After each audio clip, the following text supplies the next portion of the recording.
Santa Claus. What we sometimes forget is that this jolly old elf who sneaks down the chimney every year has a history more than 1,700 years old. He started as a bishop in Turkey, famed for his generosity to those in trouble. He was beloved patron saint of Europe who sailed to America with the Dutch. Once here, he transformed from St. Nicholas to Santa Claus. He now seems timeless, but in fact, Santa has a long and surprisingly colorful past. There, a real-life boy named Nicholas was born to wealthy Christian parents. The holy young man quickly rose from deacon to local priest. The local diocese of Myra needed a new leader. The outgoing bishop received a sign from God about Nicholas.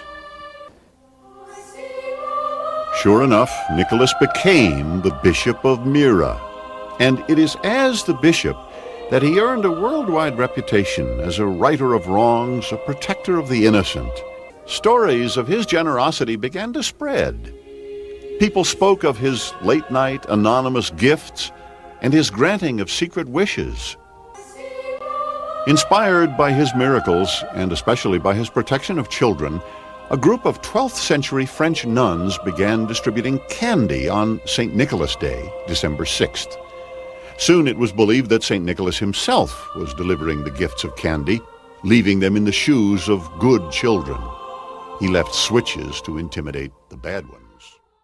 When Luther created Protestantism in the 16th century, St. Nicholas was one of the first figures he banned.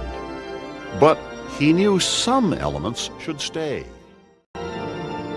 One reason Lutheranism survived was that Luther was a very good marketer. He was going to have to use some pretty powerful medicine. What he chose for this was the Christkindl, the Christ child. The baby Jesus is a winged cherub flying around giving gifts. And the final element here, of course, is that Jesus comes on his own birthday, on Christmas Eve, not on St. Nicholas Day. In England, it was Father Christmas who left gifts on Christmas Eve for excited children to discover in the morning. In France, this job was done by Père Noël. An old hag in Italy named Befana searched from house to house looking for the Christ child, leaving gifts for good children in her wake. In Sweden, the gifts were handed out by the gnome Jultomten. But in Holland, it was St. Nicholas himself who gave the gifts, mostly because Dutch sailors refused to give up their patron saint. They called him Sinterklaas, Dutch for St. Nicholas, and he remained exclusively part of Dutch culture here until America declared her independence in the Revolutionary War. Moore's poem looked both forward and back. It was the bridge between St. Nicholas and the modern Santa Claus. When he wrote that St. Nicholas laid a finger aside his nose, he was lifting a line directly from Irving's Knickerbocker History.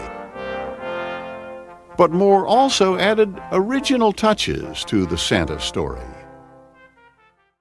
'Twas the night before Christmas, and all through the house not a creature was stirring, not even a mouse. We see Santa Claus described as plump, as a jolly elfin figure. He's no longer a Christian religious figure, he's much more pagan. Now known as 'Twas the Night Before Christmas, it is the most successful Christmas poem of all time. In the Middle Ages, the bishop's hat and staff of St. Nicholas evoked a powerful sense of mystery and protection. By the turn of the century, the hat had become a floppy one, and the staff a candy cane. Generosity and devotion exist. Alas, how dreadful the world would be if there were no Santa. It would be as if there were no Virginias. 1,000 years from now, he will continue to make glad the heart of childhood. But come next winter, a new set of lists will be mailed off to the North Pole, and children will sit in Santa's lap and whisper their wishes into his ear all over again. and they will hope that they've been good enough so that Santa will remember them.